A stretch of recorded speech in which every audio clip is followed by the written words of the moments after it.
آج مولانا وحید الدین خان صاحب کی جس تحریر کا انتخاب کیا ہے اس کا عنوان اسلامی حکومت ہے۔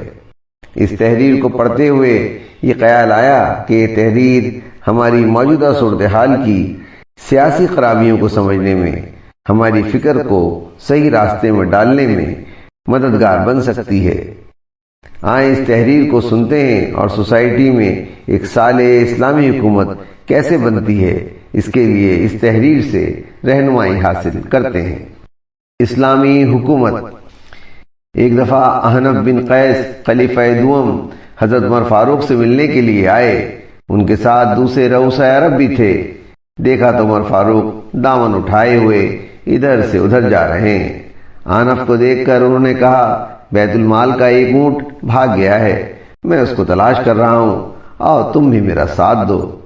ایک شخص نے کہا، امیر المومنین آپ کیوں تکلیف اٹھاتے ہیں؟ کسی اب غلام کو حکم دیجئے، وہ ڈھونڈ کر لے آئے گا۔ حضرت عمر نے کہا، ایو عبد عابد منی، مجھ سے زیادہ غلام کون ہے؟ اس واقعے سے معلوم ہوتا ہے کہ مومن کا مزاج کیا ہوتا ہے۔ مومن خواہ بظاہر ایک عام حیثیت کا آدمی ہو یا ملکوں کا حکمراں ہو، ہر حال میں وہ یکساں رہتا ہے۔ دونوں جگہ اس کی نفسیات ایک ہوتی ہے، یہ کہ وہ اللہ کا بندہ ہے۔ یہی بندہ خدا ہونے کا احساس ہے جو آدمی کو ہر حال میں عدل اور تواضع پر قائم رکھتا ہے۔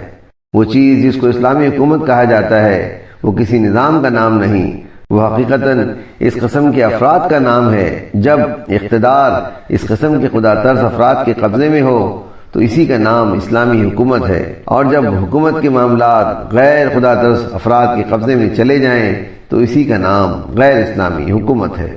زندگی میں اصل فیصلہ کن چیز افراد ہیں، نہ کہ نظام۔ اس قسم کے اعلیٰ افراد ہمیشہ فکری تحریکوں سے بنتے ہیں، وہ حکومت کے زور پر کبھی نہیں بنتے۔ سچی اسلامی حکومت قائم کرنے کے لیے وہ انسان درکار ہیں جو اللہ کے سامنے جواب دہی کا احساس سے کانپتے ہوں، اور کسی حکومتی طاقت کے بس میں نہیں کہ وہ ایسے انسان وجود میں لا سکے۔